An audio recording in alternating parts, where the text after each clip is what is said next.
صفحہ نمبر 89،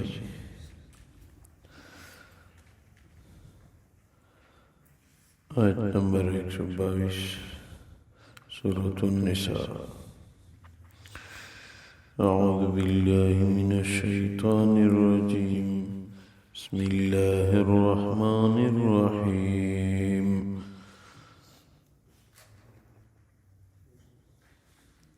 والذین آمنوا وعملوا الصالحات سندخلهم جنات تجری من تحتها الانہار خالدین فیہا ابدا وعد اللہ حقا ومن اصدق من اللہ قیلا۔ اللہ تبارک و تعالی فرماتے ہیں والذین آمنوا وعملوا الصالحات سندخلهم جنات تجری من تحتها الانہار، وہ لوگ جنہوں نے ایمان لایا اور نیک اعمال کیے جلدی ان کو ایسے باغات میں ہم داخل کریں گے جن کے نیچے نہریں بہہ رہی ہوں گی، خالدین فیہا ابدا، ہمیشہ ہمیشہ کے لیے ان کو جنت میں رہنا ہوگا۔ وعد اللہ حقا، اللہ کا وعدہ برحق ہے۔ ومن اصدق من اللہ قیلا، کس کی بات زیادہ سچی ہو سکتی ہے اللہ سے۔ لیس بامانیکم، اے مشرکین مکہ، آخرت میں تمہاری امیدوں کے مطابق معاملہ نہیں ہوگا۔ ولا امانی اہل الکتاب، اور نہ اہل کتاب یہودیوں کی چاہت کے مطابق آخرت میں معاملہ ہوگا۔ وَمَن يَعْمَلْ سُوءًا يُجْزَ بِهِ، جس کسی نے جرم کیا اس کو بدلہ ہوگا۔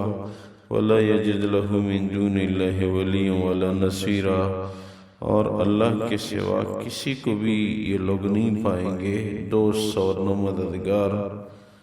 وَمَن يَعْمَلْ مِنَ الصَّالِحَاتِ مِن ذَكَرٍ أَوْ أُنثَىٰ، جس کسی نے نیک عمل کیا چاہے مرد ہو یا عورت، وَهُوَ مُؤْمِنٌ، اس حال میں کہ ہو ایمان والا، فَأُولَٰئِكَ يَدْخُلُونَ الْجَنَّةَ، وہ جنت میں داخل ہوں گے۔ وَلَا يُظْلَمُونَ نَقِيرًا، اس پہ ذرا برابر بھی ظلم نہیں کیا جائے گا۔ اللہ تبارک و تعالی ان آیات مبارکہ میں آخرت کا تذکرہ فرماتے ہیں کہ آخرت میں نہ تو مشرکین کے زعم و گمان کے مطابق معاملہ ہوگا، نہ اہل کتاب کے کہنے کے مطابق، بلکہ وہاں کا معاملہ ایمان اور اعمال صالحہ پہ محمول ہے۔ مرد ہو یا عورت جس نے ایمان والی زندگی گزاری، بس اس کو جنت کی خوشیاں ہوں گی۔ ایک اسلام ہے، ایک ایمان ہے، ایک مسلمان ہوتا ہے، ایک مومن ہوتا ہے۔ جس نے کلمہ پڑھا وہ مسلمان ہے، جس نے کلمے والی زندگی اختیار کی وہ مومن ہے۔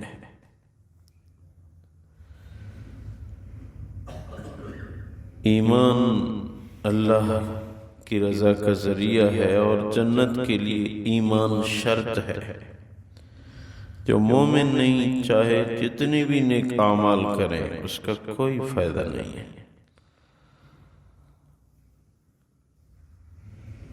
نیک عمل ایمان کے ساتھ پیوست ہے۔ ایمان ہو تو نیک عمل کا فائدہ ہے، اگر ایمان نہ ہو تو نیک عمل کا کوئی فائدہ نہیں ہے۔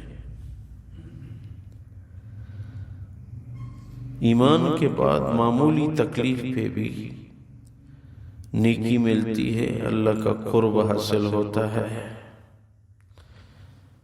حدیث میں ہے کہ حضور اقدس صلی اللہ علیہ وسلم کی مبارک ذات کے ہاں ایک عورت آئی، یا رسول اللہ صلی اللہ علیہ وسلم، مجھے مرگی کا مرض ہے، جب مجھ پہ مرض آ جاتا ہے تو میں گر جاتی ہوں۔ دعا فرمائیں کہ اس مرض سے مجھے نجات مل جائے۔ حضور اقدس صلی اللہ علیہ وسلم کی مبارک ذات نے ارشاد فرمایا، اگر آپ کہتی ہیں تو میں دعا مانگتا ہوں آپ کو اس مرض سے نجات مل جائے گی، لیکن میری رائے یہ ہے کہ آپ اس بیماری پہ صبر کریں۔ آپ کو موت آ گئی، موت تو ویسے بھی اپنے وقت پہ آئے گی، تو اس بیماری کے بدلے آپ کو جنت ملے گی۔ اب آپ جس طرح کہتی ہیں، اگر اسی بیماری پہ صبر کرتی ہو تو بیماری رہے گی جب تک آپ زندہ ہیں، لیکن موت آتے ہی آپ کو جنت ملے گی۔ اور اگر آپ کہتی ہیں کہ نہیں، میرے لیے دعا کرو کہ مجھے شفا مل جائے، صحت یاب ہو جاؤں، بس ٹھیک ہے، صحت آپ کو مل جائے گی، لیکن پھر جنت کا وعدہ نہیں ہوگا۔ پھر اپنے دیگر اعمال کی روشنی میں جیسی اللہ فیصلہ فرمائے۔ اس نے عرض کیا کہ یا رسول اللہ صلی اللہ علیہ وسلم، بس بیماری ہی صحیح، دنیا ویسے بھی ختم ہونے والی ہے، جتنی مدت میری زندگی کی رہتی ہے بس بیماری رہے کوئی بات نہیں، لیکن اتنی دعا مانگو کہ میں جب گر جاتی ہوں اس مرض کی وجہ سے تو کبھی میرا جسم کھل جاتا ہے، میرا جسم جو ہے وہ نہ کھلے، میرا جسم کوئی اور نہ دیکھے، باقی بیماری رہے، بس خیر ہے، مجھے جنت ملے گی تو بڑی بات ہے۔ تو حدیث میں ہے کہ حضور اقدس صلی اللہ علیہ وسلم نے ان کے حق میں دعا مانگی تو بیماری تو ان کی تھی، لیکن جب گر جاتی تھی تو جسم جو ہے وہ ڈھانپا ہوا رہتا تھا۔ تو اس حدیث سے معلوم ہوا کہ بیماری پہ بھی بہت بڑا اجر ہے۔ ابو داؤد شریف کی حدیث ہے، ایک رات کے بخار سے 1 سال کے گناہ معاف ہو جاتے ہیں۔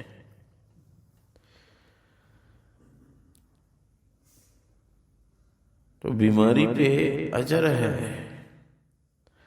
لیکن اللہ سے انسان بیماری مانگے نہیں، عافیت مانگے۔ ایک حدیث میں ہے کہ ایک آدمی کے پاس حضور اقدس صلی اللہ علیہ وسلم کی مبارک ذات بیمار پرسی کے لیے گئے تو وہ شدید تکلیف میں تھے۔ حضور اقدس صلی اللہ علیہ وسلم کی مبارک ذات نے دریافت کیا، آپ نے بیماری کے حوالے سے کوئی دعا تو نہیں مانگی؟ عرض کرنے لگے، یا رسول اللہ صلی اللہ علیہ وسلم، میں نے یہ دعا مانگی ہے کہ اللہ میرے جتنے گناہ ہیں اس کا بوجھ یہاں مجھ پہ ڈال، آخرت کے لیے نہ چھوڑنا۔ اس لیے شاید شدید تکلیف میں ہوں، حضور اقدس صلی اللہ علیہ وسلم کی مبارک ذات نے ارشاد فرمایا، ہاں بس یہی وجہ ہے، یا آپ نے غلط دعا مانگی ہے، ایسی دعا نہ مانگا کر کہ یا اللہ میرے گناہوں کے بدلے جو تکلیف ہو وہ مجھے یہاں نصیب فرما، نہیں، یہاں اپنے لیے صحت کی دعا اور آخرت کے حوالے سے عافیت کی دعا، یا اللہ میرے ساتھ عافیت والا معاملہ فرما۔ تو آپ اللہ سے عافیت کی دعا مانگیں، اور یہ دعا قطع نہ کرنا کہ یا اللہ میرے جرائم کا بدلہ، اس کی تکلیف مجھ پہ یہاں ہی رکھ اور آخرت میں مجھے پھر تکلیف نہ ہو، ایسی دعا نہ مانگو۔ اللہ سے کوئی پوچھنے والا نہیں ہے، اللہ جرائم کو معاف کر سکتے ہیں۔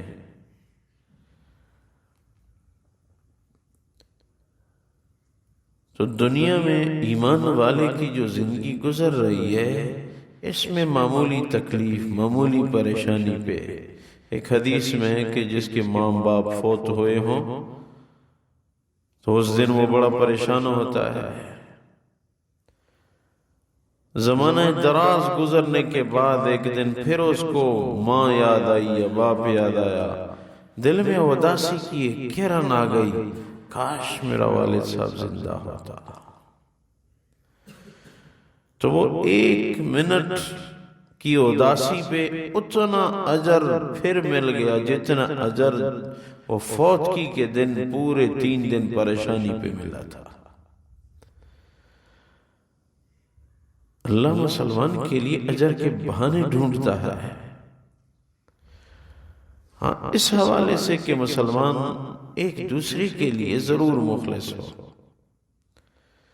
ایک دن حضور اقدس صلی اللہ علیہ وسلم کی مبارک ذات نے ارشاد فرمایا، ابھی ایک آدمی آئے گا صحابہ، وہ جنتی ہے۔ ایک صحابی فرماتے ہیں کہ تھوڑی دیر بعد ایک آدمی آیا، مجلس میں بیٹھ گیا، مجلس برخاست ہوئی، میں نے ان کا پیچھا کیا لیکن مجھ سے نکل گیا، میں نے پایا نہیں کہ کدھر گیا اور کون تھا۔ اگلے دن پھر حضور اقدس صلی اللہ علیہ وسلم کی مبارک ذات نے ارشاد فرمایا، ایک آدمی آئے گا، جوتے اس کے ہاتھ میں، وہ جنتی ہے، جنتی دیکھنا چاہتے ہو اس کو دیکھنا۔ کہتے ہیں دوسرے دن پھر وہ رش ہو گیا اور بندہ نکل گیا۔ میں نے دل میں خیال کیا کہ پھر اگر حضور نے کبھی ایسے کہا نا تو فوراً اس کے پیچھے جا کے پہنچ جاؤں گا۔ تیسری دفعہ پھر ایک دن بات ہو رہی تھی، حضور نے فرمایا کہ ابھی ایک آدمی آئے گا، جوتے اس کے ہاتھ میں، وہ جنتی ہے۔ جیسے یہ کہا، تھوڑے سے وقت کے بعد ایک آدمی ہے، جوتے اس کے ہاتھ میں تھے، ایک طرف جوتے رکھے اور بیٹھ گیا۔ میں فوراً جا کے اس کے ساتھ ہی بیٹھ گیا۔ جب مجلس ختم ہوئی، وہ نکلنے لگا رش میں بالکل ان کے پیچھے چمٹا رہا۔ کامیاب ہو گیا، لوگ پھیل گئے اپنے اپنے گھروں میں اور یہ آدمی آگے نکل گیا، میں بھی ساتھ ہو گیا۔ مجھے کہا کہاں جانا ہے؟ میں نے کہا آپ کا مہمان ہوں۔ اس نے کہا ٹھیک ہے آؤ میرے ساتھ۔ میں ان کے ساتھ ہو گیا، ان کے گھر پہنچا، ان کے ساتھ رات کو ٹھہرا۔ تو رات کو یہ ہوا کہ میں تہجد کی نماز کے لیے اٹھا، وہ میرے ساتھ سویا ہوا تھا، اس نے تہجد کی نماز بھی نہیں پڑھی۔ صبح کی نماز کے لیے اٹھا جماعت کے ساتھ، اس نے نماز پڑھی۔ اس نے کہا کوئی خدمت ہو تو بتاؤ۔ میں نے کہا خدمت کوئی نہیں، حضور نے 3 دفعہ فرمایا ہے کہ یہاں ایک آدمی آئے گا، وہ جنتی ہے۔ 2 دن میں آپ کو پکڑنے میں ناکام رہا، آج میں کامیاب ہو گیا ہوں۔ میں نے کہا آپ کے ساتھ رات کو ٹھہروں، آپ کا خاص عمل کیا ہے؟ رات بھر میرا کوئی خاص، آپ کا کوئی خاص عمل میں نے نہیں دیکھا۔ اور اللہ کے رسول آپ کے لیے جنتی 3 دفعہ فرما چکے ہیں، کوئی خاص عمل ہو تو بتا دے مجھے۔ میں آیا ہوں کہ آپ کا خاص عمل دیکھوں، لیکن کچھ بھی دیکھنے میں نظر نہیں آ رہا۔ میں نے تہجد کی نماز پڑھی، آپ نے تہجد کی نماز بھی نہیں پڑھی۔ تو اس نے کہا کہ میرا کوئی خاص عمل نہیں ہے، لیکن یہ ہے کہ دوسرے مسلمان کے فائدے پہ خوش ہوتا ہوں اور اس کے نقصان پہ ناراض ہوتا ہوں۔ کسی کے لیے دل میں حسد نہیں رکھتا، شاید یہ عمل اللہ کو پسند آیا ہو۔ بس اس نے کہا بس میں سمجھ گیا، آپ کا دل حسد سے پاک ہے۔ یہ بھی جنت کا ایک راستہ ہے، دوسرے کی خیر خواہی۔ اللہ تبارک و تعالی جنت کا ذکر فرماتے ہیں، والذین آمنوا وعملوا الصالحات سندخلهم جنات تجری من تحتها الانہار۔ وہ لوگ جنہوں نے ایمان لائے اور نیک اعمال کیے، جلدی ان کو جنت میں ہم داخل کریں گے، ایسی جنت جس کے نیچے نہریں بہہ رہی ہوں گی، خالدین فیہا ابدا، ہمیشہ اس میں ان کو رہنا ہوگا۔ وعد اللہ حقا، اللہ کا وعدہ برحق ہے۔ ومن اصدق من اللہ قیلا، اللہ سے زیادہ سچ بولنے والا کون ہے؟ لیس بامانیکم ولا امانی اہل الکتاب، اے مشرکین آخرت میں تمہاری امیدوں کا معاملہ نہیں ہوگا اور نہ اہل کتاب کی امیدوں کے مطابق آخرت کا معاملہ ہوگا۔ من یعمل سوءا یجز بہ، جس نے برائی کی اس کو بدلہ ہوگا۔ ولا یجد لہ من دون اللہ ولیا ولا نصیرا، اللہ کے سوا کسی کو دوست اور مددگار نہیں پائے گا۔ ومن یعمل من الصالحات من ذکر و انثی وہو مؤمن، جس نے بھی نیک اعمال کیے چاہے مرد ہو یا عورت لیکن ہو ایمان والا، فاولئک یدخلون الجنۃ ولا یظلمون نقیرا، وہ جنت میں داخل ہوگا اور ان پہ ذرہ برابر بھی ظلم نہیں کیا جائے گا۔